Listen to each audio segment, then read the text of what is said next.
आज आपण पाहणार आहोत शेवयांचा उपमा। त्याच्यासाठी मी या घरगुती शेवया घेतलेल्या आहेत। फोडणीला कांदा घेतला आहे, टोमॅटो घेतले, कढीपत्ता घेतलेला आहे, मीठ, लाल मिरची वापरली आहे। इथे हिरवी मिरची नसल्यामुळे इथे लाल मिरचीचा वापर करत आहे।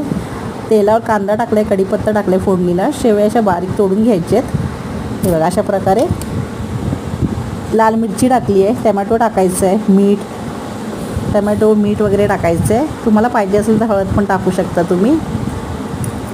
गाजर, बीट, हिरवा वाटाणा, मटार जो आहे शेंगातला तो वापरू शकता। मी काही इथे वापरलेला नाही आहे नसल्यामुळे। शेवया परतून घ्यायच्या आहेत। नंतर त्याच्यावर कांदा टोमॅटोवर शेवया परतून घेतल्यावर थोडंसं पाणी टाकायचं आहे। पाणी टाकल्यावर शेवया वाफेवर झाकण ठेवून वाफेवर 2 ते 3 मिनटं शिजून घ्यायचे आहे। अशा प्रकारे बघा अशा मऊसूत शिजल्या जातात।